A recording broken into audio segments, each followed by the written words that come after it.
Welcome in, everybody. Ready for a deep dive? Absolutely. Let's do it. Today we're exploring the world of kinesiology and PE. You know, that thing we all did back in school. Right. Gym class. Exactly. And to guide us, we've got excerpts from a PE certification study guide.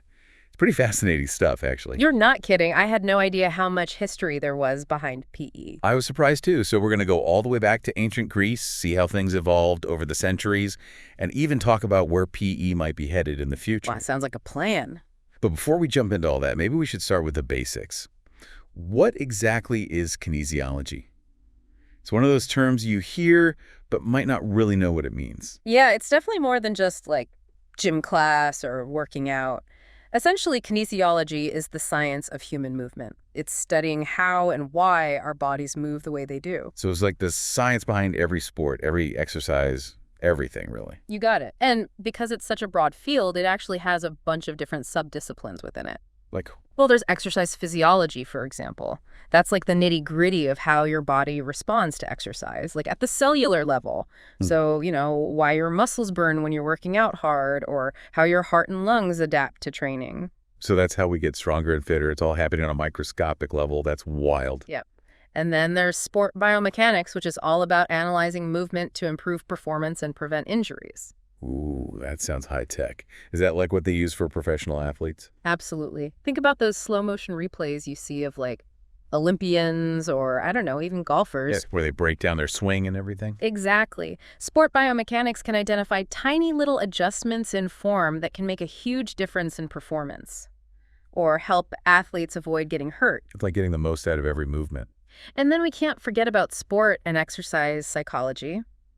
That dives into the mental side of things. Motivation, anxiety, focus, all the stuff that affects how we move and perform. Oh, the mental game. I've definitely choked under pressure before, like during a race or something. That's exactly what sports psychologists study. They help athletes develop strategies to, overcome those mental blocks and get in the zone. I think we could all use a little bit of that. Seriously. And there's even more to kinesiology pedagogy, which is the art of teaching PE, sports medicine, physical therapy, how kids develop motor skills, you name it. A whole lot more than I ever realized. There's so much to explore. For our deep dive, though, we're going to focus mainly on the educational side of kinesiology. You know, how PE has evolved and what it looked like in schools today. Sound good? Absolutely. I'm excited to take a closer look at that. Let's rewind the clock way back then. Where does the story of PE even begin? We got to go all the way back to ancient Greece for that one. Back then, physical strength was highly valued, especially for soldiers and athletes. It wasn't just about looking good. Yeah, you had to be strong to survive, I guess, Yeah. and to compete. Weren't the Olympic Games in ancient Greece? They were, and they were a really big deal. Not just athletic competitions, but a huge display of national pride. They were a way to test strength, agility, strategy, the whole package. And it wasn't just adults competing, right? Didn't kids start training pretty young back then? Oh, yeah, they took it seriously. Kids started formal physical education at age 7. 7? That's what, like first or second grade? Pretty much. It was all about building that foundation of physical literacy and prepping them for, the demands of Greek society. Wow, starting them young. Okay, so from ancient Greece, let's fast forward a few centuries. What happened in Europe that shaped PE? We got to talk about Friedrich Jahn. He's considered the father of modern physical education. This German educator, he was like all about gymnastics. Sounds intense. Well, he was super passionate. He believed gymnastics could make people strong and disciplined. And his influence is still around today. Wait, really? How so? Well, he's the guy behind all those classic gymnastics apparatuses. The parallel bars, horizontal bars, rings. Oh, yeah. Like what you see at the Olympics. Yep. John's the reason those are in gyms all over the world. And he even started the very first gymnastics guide back in 1811. Open to everybody, kids, adults, you name it. That's pretty cool, sparking a whole movement. A movement that spread all the way to the U.S., actually. How did that happen? 2 of John's biggest fans, Charles Beck and Charles Follen, they brought German gymnastics to America in the early 1800s. So they were like, bringing Europe to America. Interesting. What did they do once they were here? Beck started teaching gymnastics at a school in Massachusetts. Follen went a little bigger. He set up the very first college gymnasium at Harvard. No way. Harvard had a gym way back then. I would love that. It shows how important physical education was becoming even back then. People were starting to see it as a key part of a well-rounded education. Makes sense. But it wasn't just the German approach that took hold, right? Weren't there other styles of PE developing? Totally. You had the Swedish system created by Per Henrik Ling, which was all about graceful movement and flexibility. That sounds kind of like yoga or Pilates almost. And they used lighter equipment too, like wands and ropes. Very different from the German focus on, those heavy bars and stuff. So two totally different philosophies. What about the English? What was their approach to PE?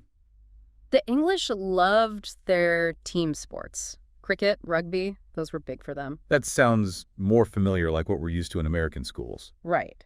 The English believed that team sports were great for building character, teamwork, fair play, all that good stuff. So even back then, there were all these different ideas about how to best teach physical activity.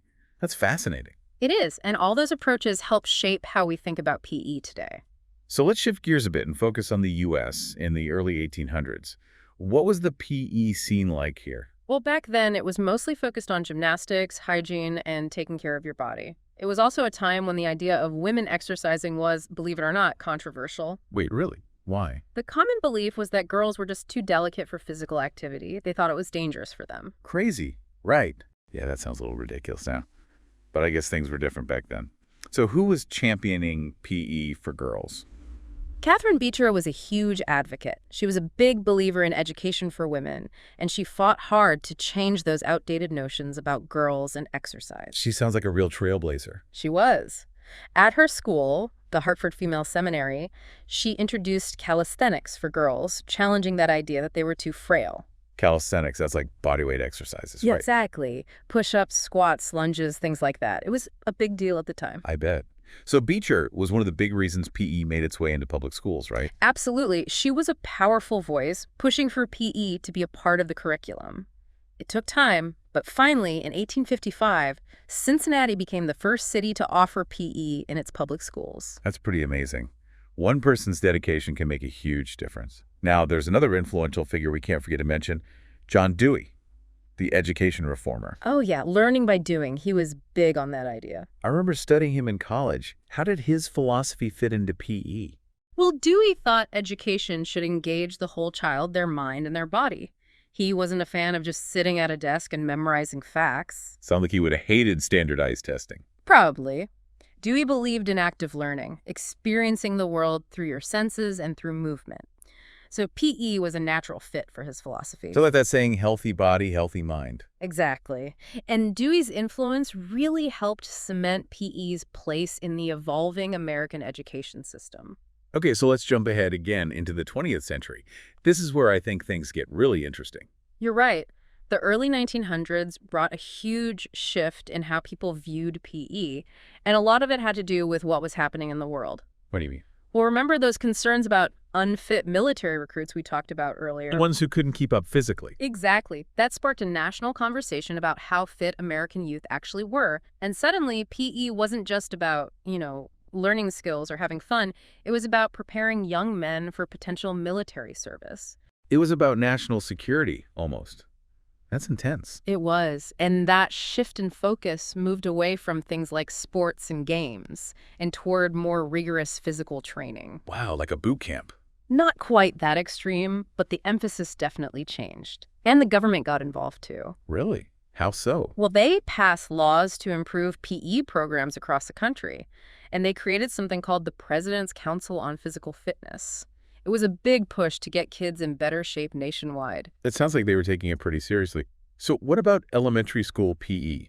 When did that become the norm? Elementary PE really took off in the 50s and 60s. It was still pretty focused on calisthenics and drills, but you can see how those ideas from earlier about well-rounded physical education were starting to take root. So from ancient Greece to the mid-20th century, that's quite the evolution. Right, and it doesn't stop there.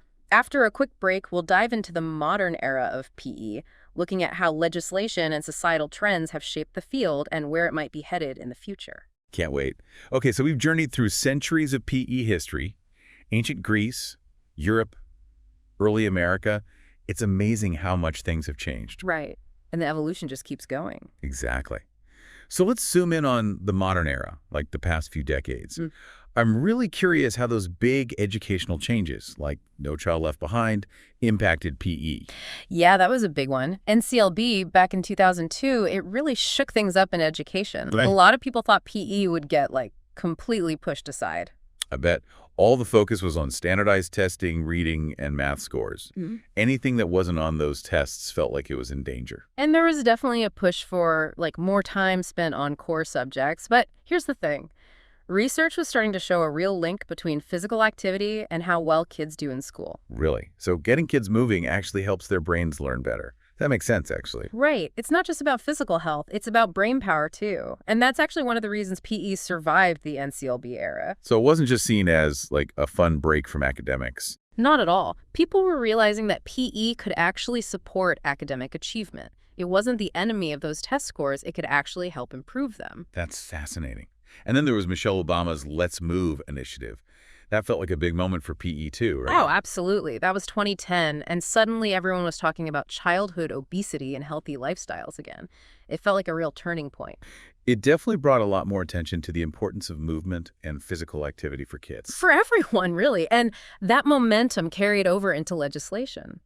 When No Child Left Behind got replaced by the Every Student Succeeds Act, or ESSA, PE got some serious recognition. Hold on, Issa, what's that? It's the law that replaced NCLB in 2015. And in ESSA, physical education was officially recognized as a crucial part of a well-rounded education. Wow. So it wasn't just an afterthought anymore. Exactly. And that came with some really positive changes for PE programs across the country. Like what? Well, for one, more funding. ESSA opened up more opportunities for schools to get federal money specifically for PE. So that means more resources for teacher training, better equipment, maybe even developing new programs. That's huge. It was a big step in the right direction. And ESA also emphasized equity, making sure that all students have access to quality PE, no matter their background or abilities. That's so important. PE shouldn't just be for the kids who are already athletic or coordinated. Exactly. And that ties into another trend we're seeing, student-centered learning. Okay, I've heard that term before, but what does it mean in the context of PE? It's all about giving students more choice and control over their learning. In PE, that might look like letting them choose activities they enjoy or setting their own fitness goals. So instead of the teacher just saying, okay, everybody run laps, it's more about letting kids have some say in how they move their bodies. Exactly. Yeah. Like, let's say you're teaching a unit on baseball. Instead of making everyone play a competitive game at the end, some kids might choose to focus on specific skills, while others might be all about the competition. That makes so much sense. It caters to different learning styles and keeps everyone engaged. It sounds like a win-win. That's the goal. It's just one example of how PE is evolving to be more responsive to the needs of today's students. So we've got increased funding, a focus on equity, and a shift toward student-centered learning. That's a lot of progress. What other trends are shaping the landscape of PE today? Well, there's a growing emphasis on lifetime fitness and wellness, which goes way beyond just teaching sports skills. So it's not just about being able to hit a baseball or make a free throw. It's about developing healthy habits that will stick with them for life. Exactly. It's about equipping them with the knowledge and skills to be active and healthy throughout their lives. So that might include things like nutrition, stress management, all of that. I love that. It's giving them the tools they need to be healthy adults. And another trend is the rise of outdoor and adventure education. Think about hiking, kayaking, rock climbing activities that get kids outside, exploring nature, and challenging themselves in new ways. Okay, I am totally on board with that. Yeah. Fresh air, sunshine, and a break from screens. Sign me up. But I imagine there are also some challenges facing PE today, right? It's not all sunshine and rainbows. Of course. There are definitely challenges. Environmental factors can have a huge impact on how active students are. What do you mean by environmental factors? Things like class size. Imagine trying to teach PE in a tiny, cramped gym with 30 kids running around. Not ideal. I can only imagine. Or what if there's no outdoor space? Or the weather's bad half the year? Exactly. And then there's the issue of time. Research has shown that PE teachers can end up spending like 25% of class time on classroom management and transitions. Wait, so a quarter of PE class isn't even spent on physical activity? That's crazy. It is. It really highlights the need for efficient strategies to make the most of that time and maximize active learning. Totally. So we've got these challenges, but I'm hoping there's some exciting innovations happening too, right? What are the bright spots on the horizon? Well, technology is playing a bigger and bigger role in PE, which is pretty exciting. We're talking about fitness apps, heart rate monitors, video analysis tools, all sorts of gadgets that can enhance how kids learn and how teachers assess their progress. So it's not your grandma's PE class anymore, huh? Not at all. Think about it. Fitness apps can track kids' activity levels, help them set goals, and even give them virtual coaching tips. It's like having a personal trainer in your pocket. What about those heart rate monitors? What are those used for? Teachers can use them to monitor how hard kids are working and make sure they're staying in a safe zone. And the video analysis tools. Those are great for breaking down movement patterns, giving feedback on technique, and helping kids improve their skills. It sounds like technology is really changing the game in PE. That's awesome. Any other positive trends you're seeing? Definitely. There's a big push toward individualized assessment, moving away from just grading kids on, how many push-ups they can do or how fast they can run. So it's not just about athletic ability anymore. Nope. It's about recognizing each student's individual progress and effort, taking into account their starting point, their goals, their strengths and weaknesses. That's a much more holistic approach, isn't it? And probably a lot more motivating for the kids. Absolutely. And along with individualized assessment, there's a growing emphasis on inclusion and adaptability. PE teachers are working hard to create programs that cater to students of all abilities and backgrounds. So making sure everyone feels welcome and supported, no matter their physical or cognitive abilities. Exactly. That might involve modifying activities, using adaptive equipment, or finding creative ways to make sure every student can participate and experience the joy of movement. I love that. Yeah. It's about breaking down barriers and celebrating what makes each student unique. It's clear that PE has come a long way and continues to evolve. It's a constantly changing field, which is what makes it so exciting. Speaking of exciting, let's talk about a crucial aspect of PE safety. With all that movement and energy, it seems like there's a lot that could go wrong. You're absolutely right. Creating a safe and supportive learning environment is the top priority in PE. We're talking about kids running, jumping, throwing things, sometimes with dozens of kids in one class. The potential for accidents is definitely there. So let's break down those safety protocols. Yeah. What are the essential things PE teachers need to be mindful of? Well, the first thing is making sure that all the activities and equipment are developmentally appropriate. You wouldn't give a kindergartner a real baseball bat, right? Oh my gosh, no, that's a disaster waiting to happen. Exactly. PE teachers have to consider the age, size, and skill level of their students when planning anything. Makes sense. What about equipment maintenance? Is that a big part of safety too? Absolutely. Regular equipment inspections are crucial, checking for damage, making sure everything is secure and in good working order, repairing or replacing anything that's worn out. So those nets on the basketball hoops, the padding on the gym walls, all of that has to be checked regularly. You got it. And it's not just about the equipment itself, it's about the overall environment. Teachers need to be scanning for any potential hazards and remove them or fix them right away. It's like they're constantly on the lookout for anything that could cause an accident. Exactly. And it's not enough to just make the space safe. They also have to teach kids about safety precautions directly. So assuming the kids just know how to use the equipment properly. Right. Never assume. It's so important to communicate those safety rules clearly, show them the right way to do things, and have those guidelines posted where everyone can see them. It's like those safety briefings you get on an airplane, but for PE class. I like that analogy. And when introducing any new equipment, a thorough safety orientation is essential. You don't want anyone hopping on a unicycle without knowing the basics. Good point. What about when activities take place outdoors? Are there additional safety considerations there? Definitely. Teachers have to pay close attention to the weather and be ready to adjust plans if it's too hot, too cold, or if a storm rolls in. Safety first. Always. And it's not just extreme weather, it's about being mindful of sun exposure and making sure everyone stays hydrated. It's a lot to keep track of. Yeah. What about those pre- and post-activity routines? The warm-up and cool-down. Are those really that important? Absolutely essential. A good warm-up gets those muscles ready for activity, increases blood flow, and helps prevent injuries.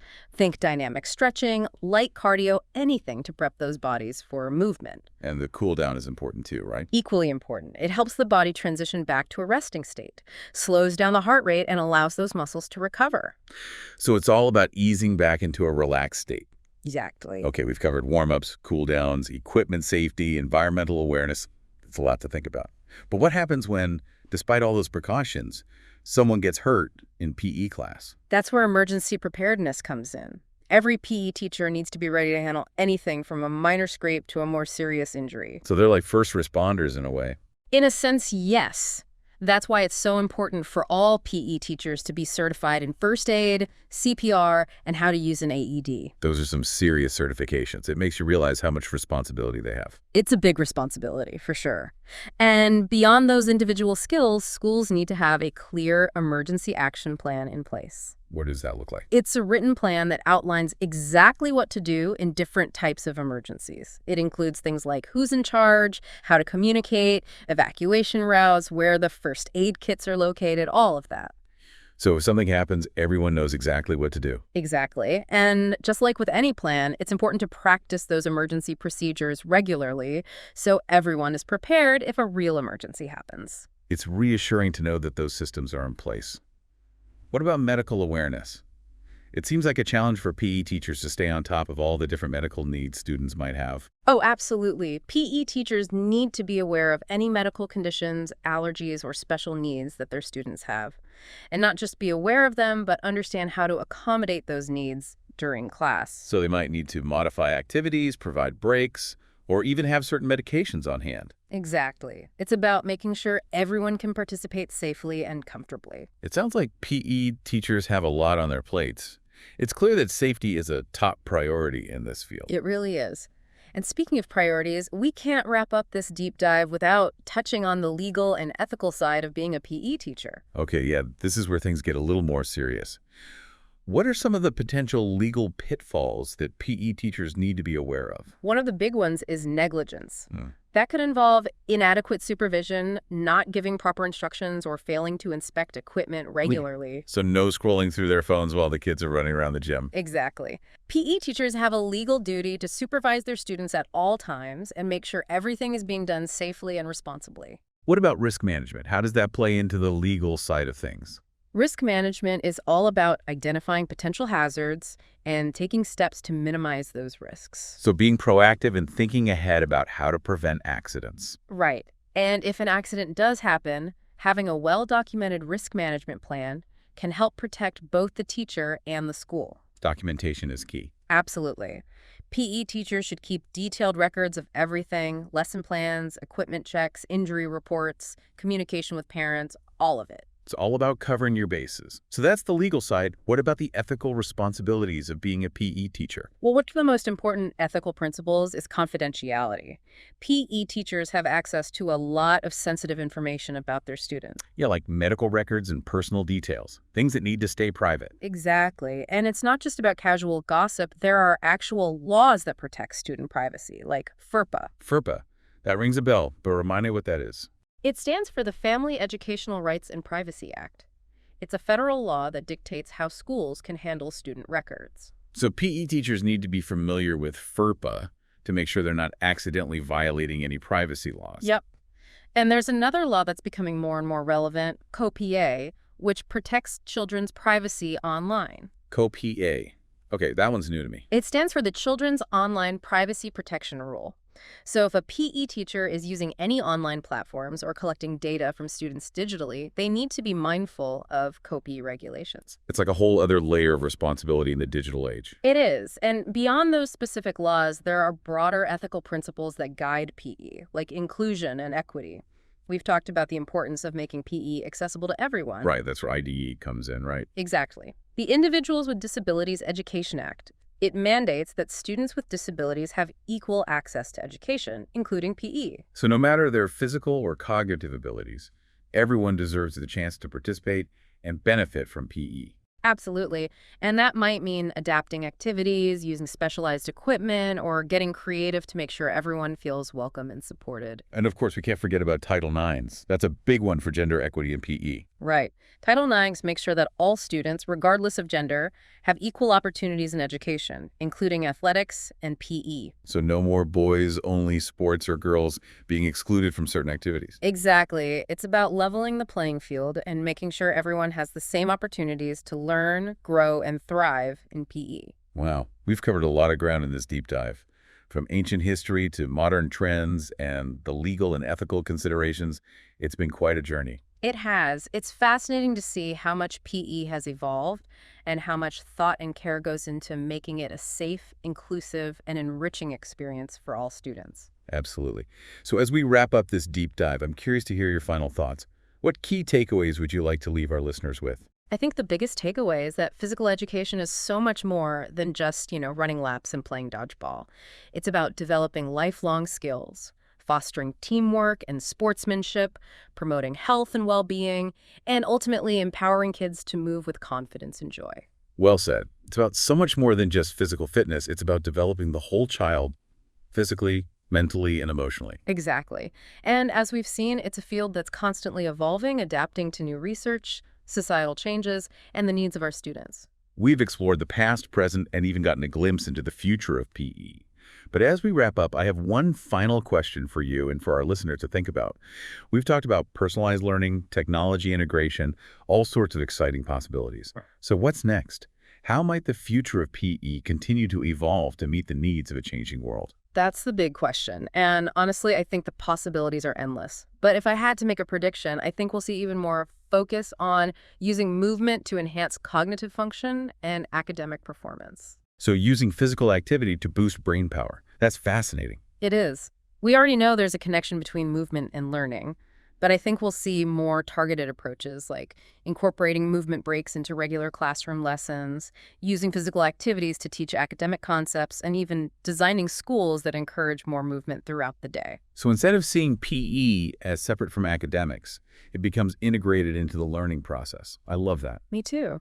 And I think we'll see more attention paid to the role of PE in promoting mental and emotional well-being. We've talked about social-emotional learning, but how else could PE address those aspects? Well, imagine incorporating mindfulness and relaxation techniques into PE classes, using movement as a way to relieve stress, and teaching students how to use physical activity to manage their emotions and build resilience.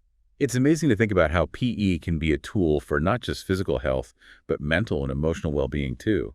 It's all interconnected, really. And as we continue to learn more about the mind-body connection, I think we'll see even more creative and innovative ways to harness the power of movement. It sounds like the future of PE is full of exciting possibilities. And the best part is that it's a field where everyone can contribute. Absolutely. Whether you're a teacher, a parent, a student, or just someone who cares about the health and well-being of kids, there's a role for you to play in shaping the future of PE. That's a great point. So to all our listeners, we encourage you to keep thinking about these ideas. What innovations excite you? What role do you see PE playing in the future? How can we all advocate for quality PE for all students? Those are important questions to ponder. And remember, no matter what the future holds, the fundamental truth remains the same. Movement is essential to our well-being, and finding joy in movement is a gift that lasts a lifetime. Beautifully said. That's a perfect note to end on. Thanks for joining us on this deep dive into the world of kinesiology and physical education. Until next time, keep moving, keep learning, and keep exploring. It's amazing to think about all the ways PE has transformed over the years. I know, right? From those ancient training grounds to modern high-tech gyms, it's come a long way. It makes you wonder what's next, right? What other innovations might shape the future of PE? We've touched on personalized learning, using tech, all sorts of cool stuff. Well, I think we'll see even more focus on how movement can help kids' brains. What do you mean? I think we'll start using movement more intentionally to boost cognitive function, to actually help kids learn better. We already know there's a connection there. So instead of just having PE class be separate, we start incorporating movement into other subjects. Exactly. Imagine having movement breaks built into math class, or using physical activities to reinforce science concepts. That's a cool idea. Get those brains and bodies working together. Right. And I also think we'll see a lot more emphasis on the mental and emotional benefits of PE, too. We talked about social-emotional learning, but how else could PE play a role in that? Well, think about incorporating mindfulness and relaxation techniques into PE classes, or using movement as a way to help kids deal with stress. Oh, I like that. Help them learn healthy coping mechanisms. Exactly. And teaching them how to use physical activity to, manage their emotions and bounce back from challenges. So PE becomes this incredible tool for well-being, physical, mental, and emotional. It really is. And the more we learn about that mind-body connection, the more we can use movement to help kids thrive in all areas of their lives. It sounds like the future of PE is full of amazing possibilities. It definitely is. And the best part, everyone can be a part of it. Teachers, parents, students, anyone who cares about kids, we all have a role to play in making sure PE is the best it can be. That's a great point. We've explored so much in this deep dive, from the history of PE to the challenges and innovations that are shaping its future. I don't know about you, but I feel like I've learned a ton. Me too. It's been a great conversation. And to our listeners, thank you for joining us on this journey into the world of kinesiology and PE. We hope you've learned something new and maybe even feel inspired to think about how you can contribute to this ever-evolving field. So as we sign off, remember this: movement is powerful. It can strengthen our bodies, sharpen our minds, and lift our spirits. So get out there, move your body, find what brings you joy, and keep exploring.